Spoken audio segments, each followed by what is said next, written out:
C'est un privilège d'avoir sous ses yeux la cathédrale, le plus beau monument de Palerme selon moi, et ses tours normandes. Et le palais royal. Toute la famille habite ce palais du XVe siècle, bâti sur les ruines d'un palais normand. De cette terrasse, je vais vous montrer comment est disposé le palais. Ceci est la cour principale. D'ici, on peut voir ma maison. Celle-ci est celle de mon frère et de mes neveux. Et en dessous, il y a un cousin.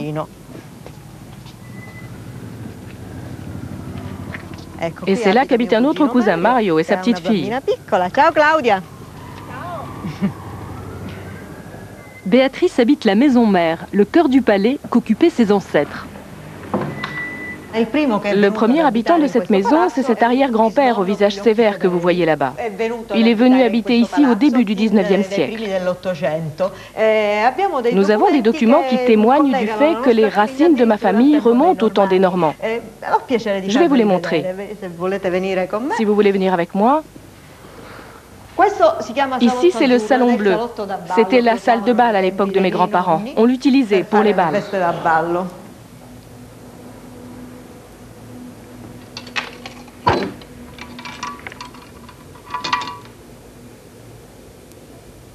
Pourquoi vous les mettez dans le coffre? Parce que pour moi, ce sont les objets les plus précieux de ma famille. Ce sont les souvenirs les plus anciens et les plus précieux. Et vous voyez, ces documents sont même placés à l'intérieur du petit trésor. La partie la plus à l'intérieur du coffre-fort. À présent, je vais vous montrer. Avec sa fille, Béatrice va nous les dévoiler. Tu te souviens quand nous avons retrouvé ces documents si anciens et incompréhensibles parce que c'était dans cette langue? Oui, ça a été un sacré travail de traduire cette écriture. On ne comprenait pas bien. Et puis quand finalement on a découvert ce document où il était dit que nos ancêtres avaient participé aux croisades, ça a été très émouvant. On l'a véritablement traduit parce que c'est en latin. Alors nous avons cherché à le traduire le mieux possible.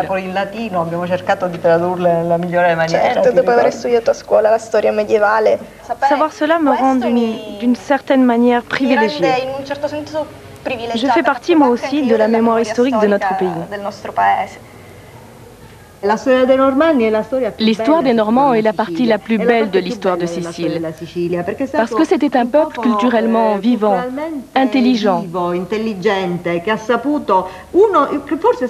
Peut-être le seul peuple conquérant qui n'a pas détruit ce qu'il a trouvé, parce qu'il a su apprécier les mérites des Arabes qui étaient là avant lui.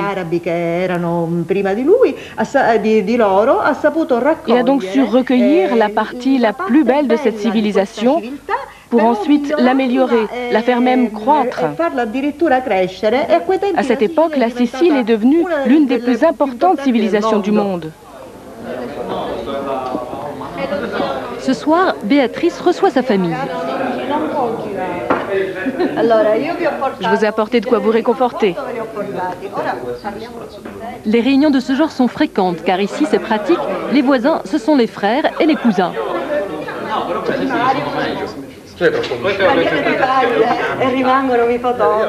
On évoque souvent les problèmes de restauration du palais, un bel héritage mais contraignant et plutôt coûteux. Quant à leur héritage normand, il est pour tous une douce fierté partagée.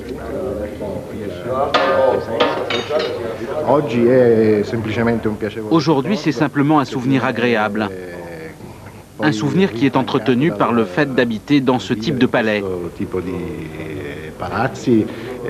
et d'être entouré par des personnes qui, comme nous, ont une histoire séculaire derrière elles. J'ai l'image de gens qui luttaient pour ce à quoi ils croyaient. Du moins, j'espère que c'était comme ça. Quoi qu'il en soit, en réalité, nous nous construisons des images pour nous aider à grandir, à faire mieux, à progresser. Sur les hauteurs de Palerme, l'ensemble de Montréal, c'est le plus imposant témoignage de ce passé prestigieux. Soit dans un même lieu un monastère, un palais royal et une cathédrale. Quand Guillaume II lance les travaux en 1174, le royaume normand est à son apogée. À l'intérieur, les mosaïques racontent l'histoire de rois qui voulaient côtoyer les dieux. Guillaume II est couronné par le Christ lui-même. Il offre la cathédrale à la Vierge Marie. Nous sommes ici dans le plus grand ensemble de mosaïques de tout le XIIe siècle, soit 6340 mètres carrés de décor. C'est là que nous rencontrons Cesare Tini. Il est ici presque chez lui. Depuis 2 ans, il restaure avec amour chaque parcelle de la cathédrale. Nous intégrons des tesselles faites avec une pierre un peu différente pour qu'elle se distingue de la pierre originale. Car les pierres originales venaient d'Égypte. Elles étaient plus épaisses. Nous utilisons des pièces de marbre d'une couleur identique, mais reconnaissable.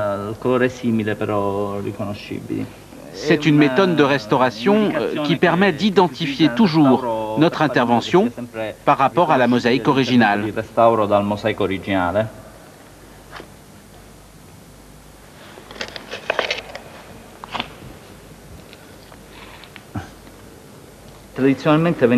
Autrefois, on faisait ce type de mosaïque dans les mosquées.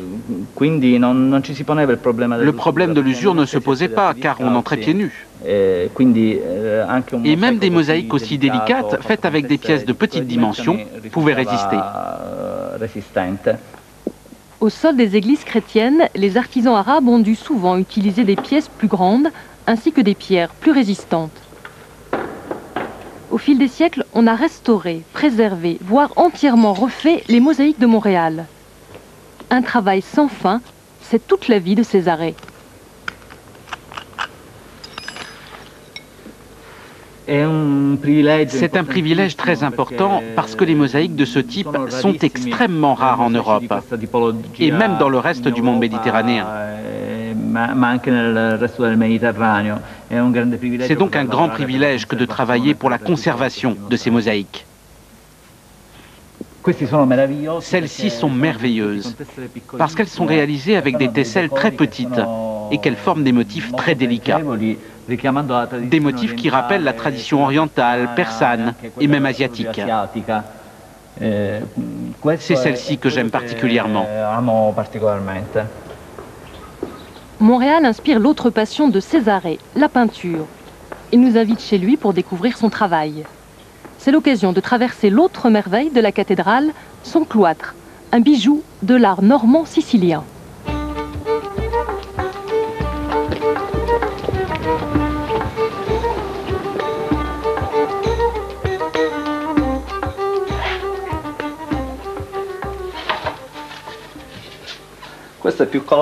Celui-ci est le plus coloré. Il s'inspire des mosaïques de Montréal, les mosaïques normandes. Il reprend les plus colorées, celles qui sont faites avec la pâte de verre, les mosaïques que nous retrouvons dans les décorations des parois, de tradition arabe et de tradition byzantine. Cet homme assis ici est dans la pénombre, presque dans le noir, et il est immergé dans cette lumière, dans la splendeur de ces mosaïques qui brillent et qui l'entourent. La culture arabo-islamique fait pour moi partie intégrante de notre culture sicilienne. Ici, c'est une terre de confins, une terre où la tradition classique de la Grèce, la culture normande de l'Europe et la culture arabe se mêlent, créant une culture hybride qui comprend tous ces éléments dans leur diversité. Et chez Cesare, on croise plusieurs religions, un peu comme au temps des Normands. C'est une période au cours de laquelle les Juifs, les chrétiens et les musulmans vivaient ensemble. Quelqu'un m'a raconté que dans l'église principale d'Erice, on faisait le vendredi la prière pour les musulmans, le samedi celle des Juifs et le dimanche celle des chrétiens, dans un seul lieu, une seule église. À 50 km de Palerme, nous retrouvons Gabriella. Elle tient à nous montrer un aspect singulier du folklore sicilien. Per Palazzo Tomal continuo da lì? Sì, sì. Grazie.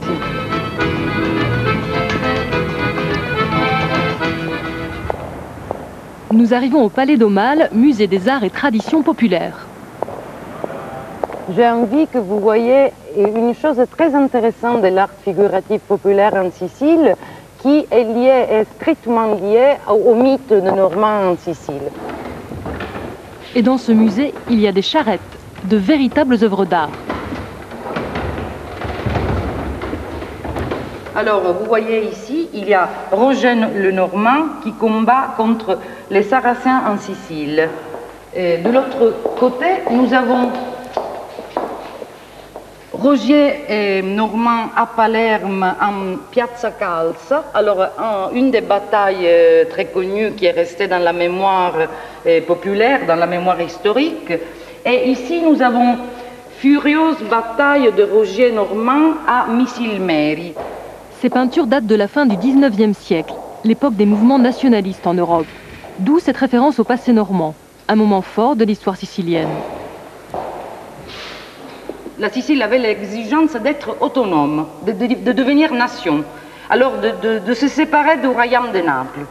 Alors c'est pour ça que la Sicile avait besoin de se donner un passé à partir duquel c'est regardé comme nation, comme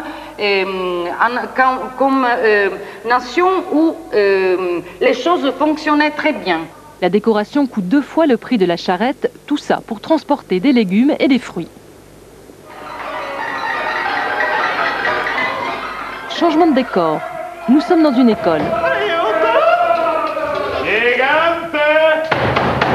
Aujourd'hui, on joue l'histoire de Charlemagne. C'est le répertoire traditionnel des marionnettes siciliennes. Gabriella nous initie au théâtre de Pupi. Mettetevi da parte, donzelle. E per quanto riguarda te, cavaliere, che cosa stai cercando? Vattene per la tua strada. Ecco, adesso arriva un cristiano.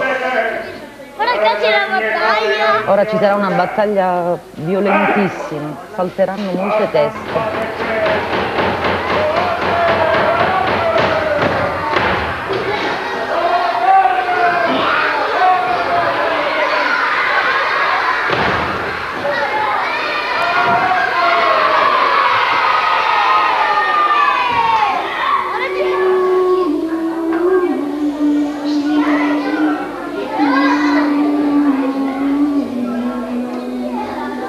Bambini tutti, buongiorno a tutti. À certains moments de l'année, le théâtre de Pupi met en scène des histoires de Normands. Bonjour Enzo. Gabriella D'Agostino, anthropologue à l'université de Palerme. Alors, à quel moment cette histoire est représentée? Les marionnettistes le font pendant les périodes de fêtes, Noël, Pâques et la grande fête de Sainte Rosalie, parce que c'est une fête très suivie à Palerme. Alors les marionnettistes montent ces spectacles, les histoires de saints pour des soirées spéciales. Pour les familles? Pour les familles, exactement.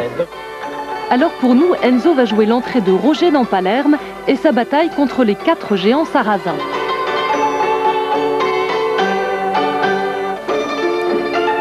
Avanziamo, eccoci dentro la città di Palermo, miei frati, venite! Et comment vous l'interprétez, le personnage de Roger II?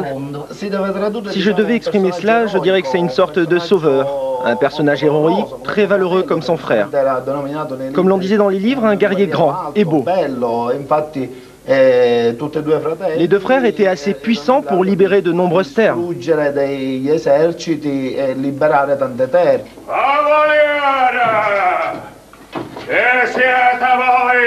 Con tutto questo poderoso esercito, chi sono io sono Ruggiero Normanno e sono qui venuto per liberare Palermo dal vostro assedio arabo.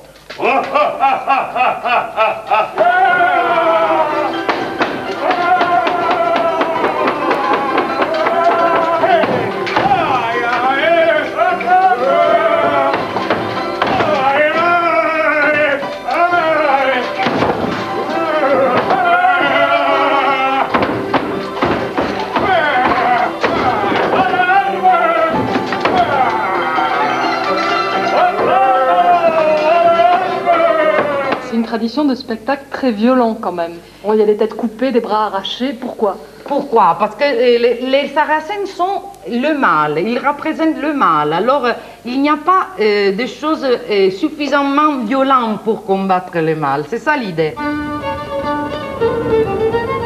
Direction la plaine de Catane. Les histoires de bataille de conquérants valeureux, Tito, le comte Paterno, les aime particulièrement. Il nous conduit jusqu'au berceau de sa famille, sur les traces des premiers Normands, dans le territoire de l'Etna.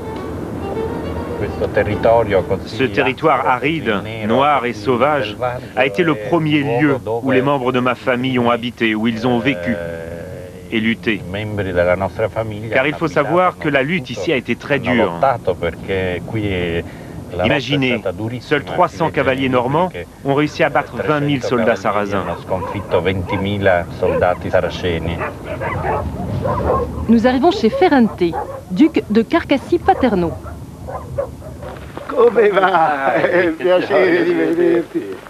C'est le cousin de Tito. Et les deux hommes ont une passion commune, l'histoire de leurs origines. Une source d'exploration inépuisable.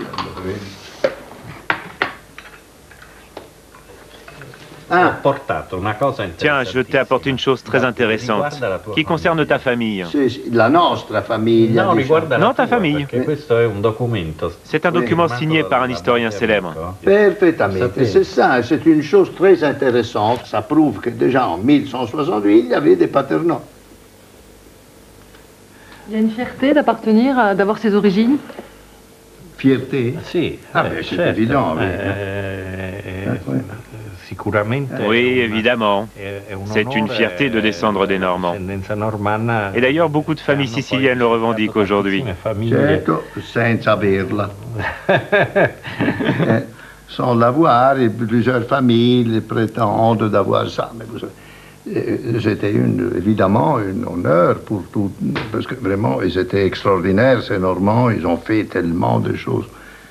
Ferrante en sait quelque chose. Son père a passé sa vie à écrire l'histoire de la famille et à démontrer son passé normand.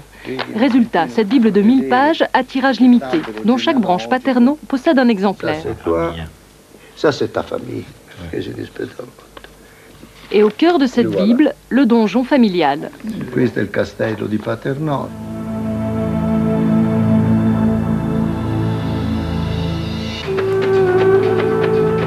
Face à l'Etna, à quelques kilomètres, voici l'ancien fort militaire, ex-fief des Paterno. Pour Tito et Ferrante, c'est un objet de fierté. Les Normands avaient placé chaque village sous la protection d'un donjon. Il n'en reste que 2, aussi imposants en Sicile. Ce sont les derniers vestiges d'une époque unique dans l'histoire de l'île.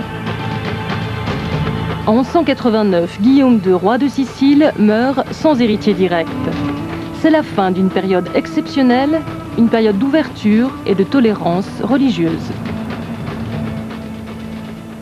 Voilà, des racines et des ailes ce soir à Caen, en Normandie, la Normandie d'où partirent au Moyen-Âge ces grands aventuriers qui firent la conquête de l'Angleterre et celle de la Sicile, une page passionnante de l'histoire de notre continent. Je vous rappelle que nous avons installé ce soir nos caméras dans la salle des gardes de l'abbaye aux hommes, abbaye que l'on doit à Guillaume le Conquérant. Jean-Yves Marin, revenons un instant sur ces conquérants, ces Normands. On peut tout de même se demander qu'ils n'étaient pas très nombreux. Comment ont-ils fait pour conquérir la Sicile?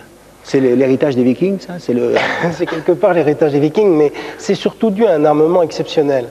On a un texte, par exemple, des années 1060, près de Messine. Vous avez 35 ou 40 chevaliers normands. Ils battent la campagne. On leur signale une armée ennemie. Alors bien sûr, on exagère, on dit des milliers, mais enfin au moins des centaines. Eh bien, ils décident d'aller l'attaquer. Ils gagnent, et ils ne sont pas contents parce qu'ils ont un blessé. Ça veut dire quoi? Ça veut dire qu'ils ont un armement qui est complètement disproportionné. Le carapassonnage du cheval, la grande épée à double lame est quelque chose qui, au moins pendant quelques décennies... Rien, en fait. Et puis, ne doute de rien. C'est cette grande diagonale qui va depuis la Scandinavie jusqu'à l'Italie et un tout petit peu aussi jusqu'à la croisade. Alors, pour finir cette émission, eh bien, je voulais évoquer l'épisode de Château-Gaillard, la défaite de Richard Cœur de Lion face au roi de France, Philippe Auguste. C'est le début de la fin, le début de la séparation entre l'île et le continent. Aujourd'hui, Château-Gaillard, eh bien, ce sont des ruines magnifiques d'ailleurs. Elles se trouvent à une quarantaine de kilomètres de Rouen. On en découvre les images. C'était pourtant un château... je dirais réputé imprenable, nec plus ultra. En quoi était-il si particulier? Les sources l'appellent le plus beau château du monde. Château-Gaillard, c'est tout le savoir-faire des Normands et tout le savoir-faire de l'Orient, des architectes d'Orient, d'Occident qui vont amener chacun ce qu'ils ont de meilleur. Et en moins d'une année, on va construire cette incroyable forteresse. Comment les Français ont-ils pu finalement réussir à le prendre, ce château? L'anecdote est cruelle, on l'a sans doute fait un peu trop vite, et finalement, il y avait une faiblesse dans les défenses du château, c'était les latrines de la basse-cour, en contrebas d'une petite chapelle, qui n'avaient pas été protégées. Les Français s'en apercevront, la nuit, ils passeront par ce petit trou, ils ouvriront les portes, et aussi bêtement que ça paraisse, c'est comme ça que se termine la grande aventure de Château-Gaillard. Et c'est ainsi que se termine aussi cette émission.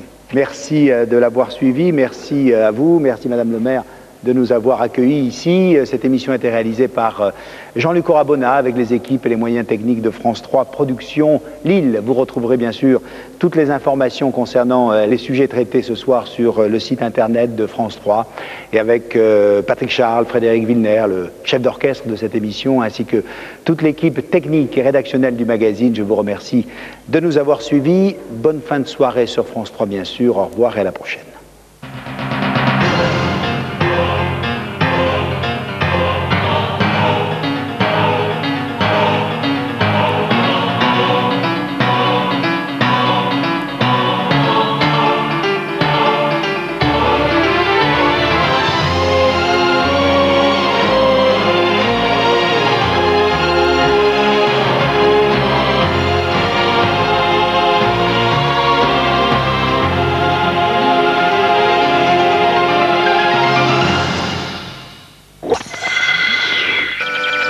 C'était Des racines et des ailes. Avec Lynx, opticien engagé. À chacun sa région, à chacun son programme. La vie d'ici, c'est du sur-mesure, rien que pour vous, au plus près de chez vous. Et c'est après la météo et soir 3. Elle s'appelle Didon.